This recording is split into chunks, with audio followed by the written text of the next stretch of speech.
My case will be presented through Mural. So I decided to put my whole case study on Mural, and I'm just going to share screen with you just to make sure that you can all see it as well.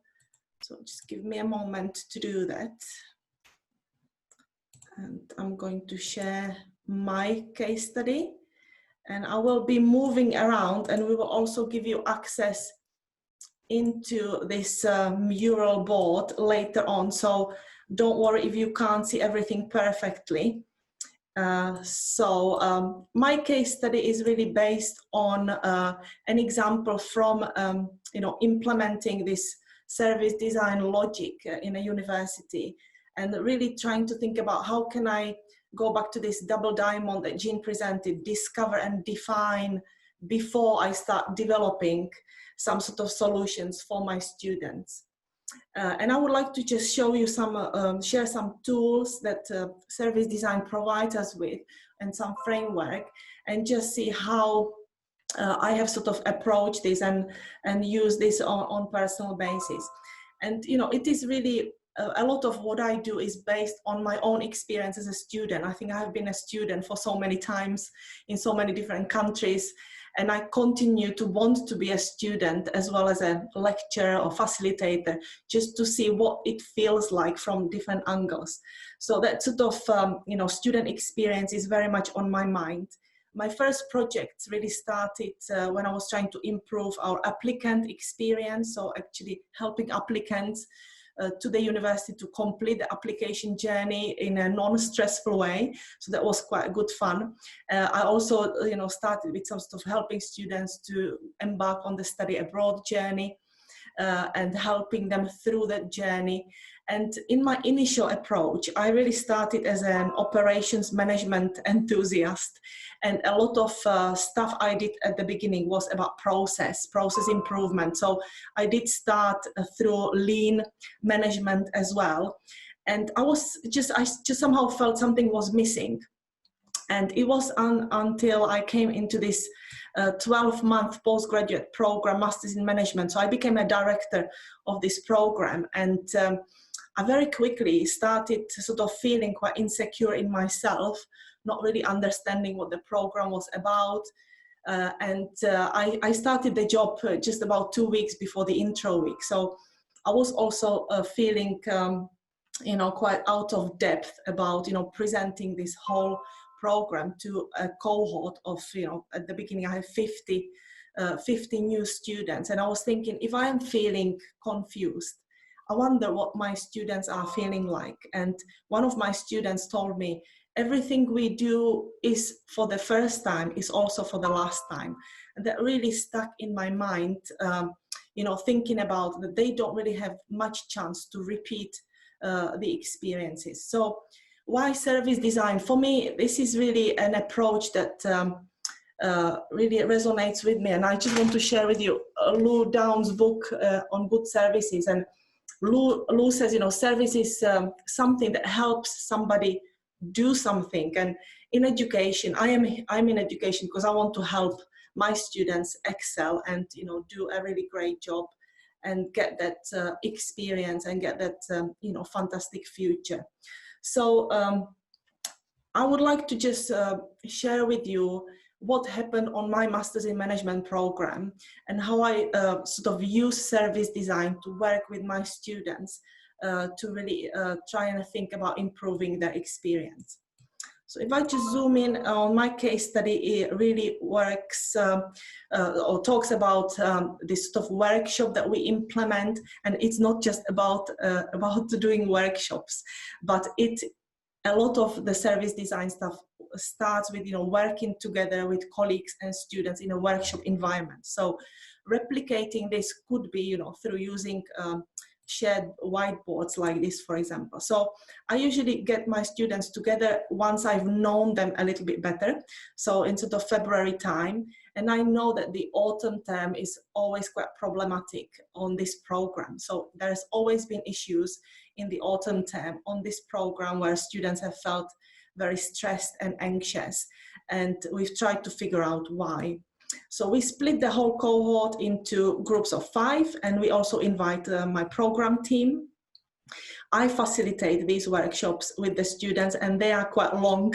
They are long workshops, and from the service design point of view, we use persona profiling. So we look at developing personas, and I will tell you a little bit more about that. We use journey mapping, then we identify pain points, and we use some ideation process with the students. So the workshops are, quite inclusive, good fun. The students really like to come out and experience this sort of new way of working. In the management school, this is not normal. We don't always, work like this with creative materials. So students see it as a bit of a break, coming together as a cohort, something that they can enjoy together.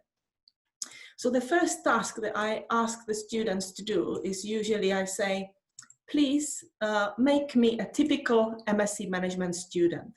And this is where, again, I want to go back to this discovery. So a lot of us, we may think, well, I know my students well, I know who my students are. But I think personally, I used to make a lot of assumptions, and making conclusions about knowing who the students are. But this is a really fantastic and powerful exercise.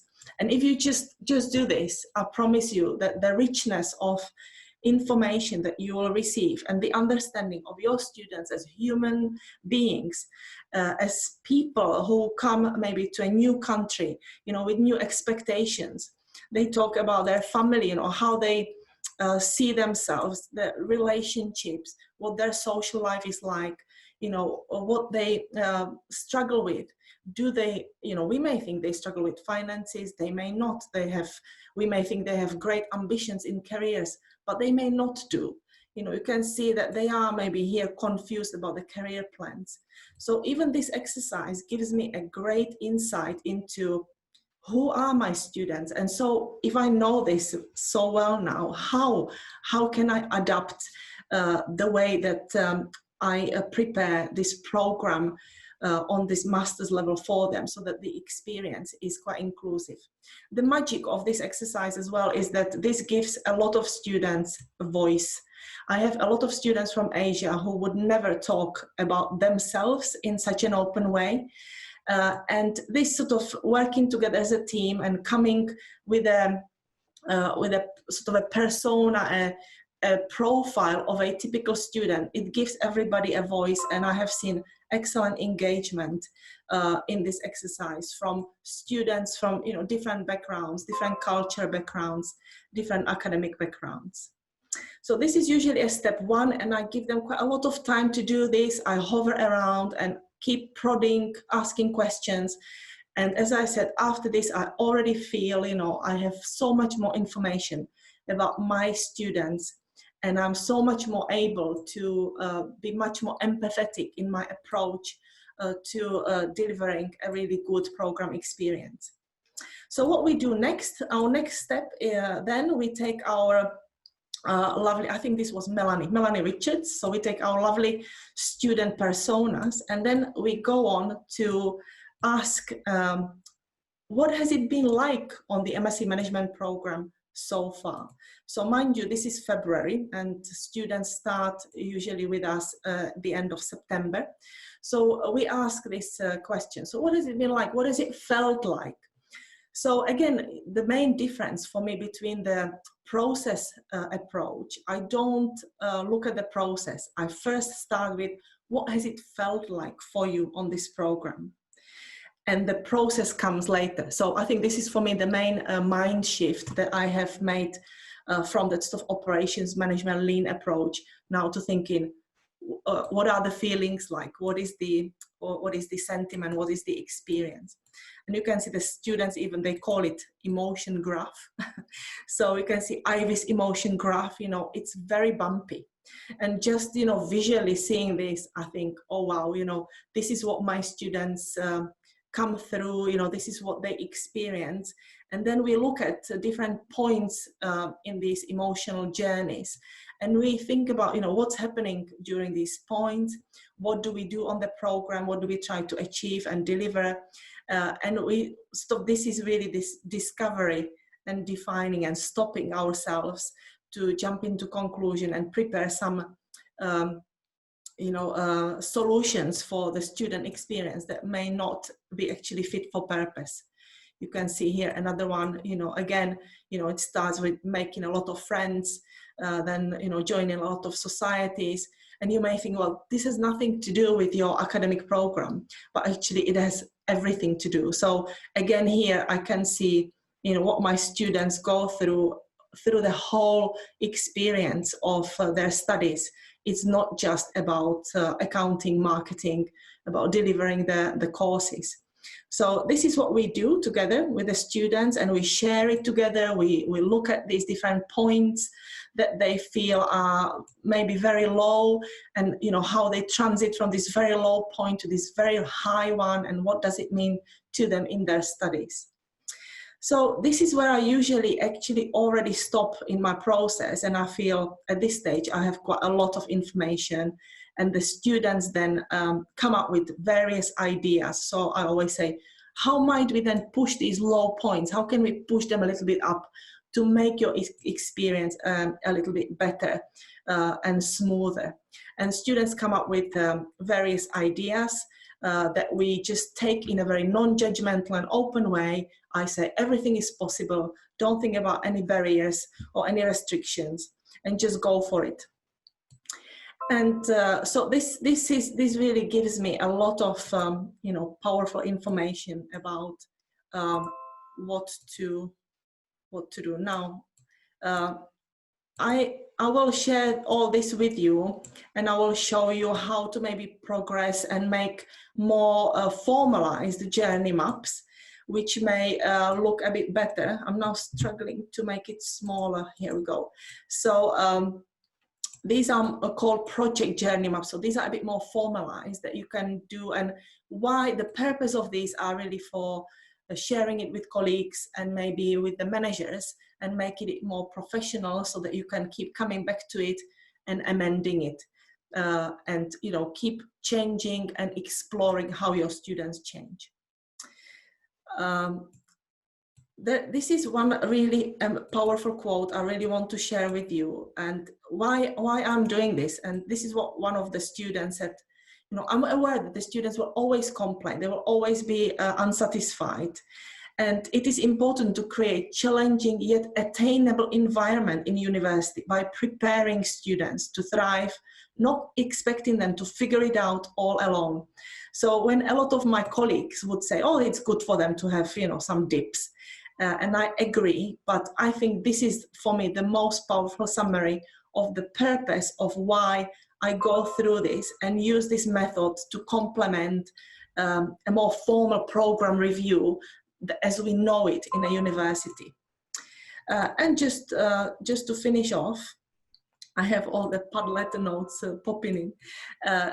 What we do at the very end of the year, then I get my students for a little celebration, a little exhibition, where we share with them, what they told us to do, or what they told us what were the pain points, where they felt the pain, and what we did or what we didn't do. We also explain things that we just couldn't do. So this is my story. It's been working for me for more than 3 years. Every year I iterate several times, go back and forwards, keep exploring, and I'll be sharing this with you. And you can see this is the infinite mural whiteboard. So welcome to my office, and I'll be, after this event, inviting you to input here your comments, give me your feedback, and just give me some ideas about maybe how to improve this process. If you are thinking, I would like to have a go, but I'm a bit scared, I'm here for you as well, and I'm happy to help in your institution to have a go, also virtually through using Miro.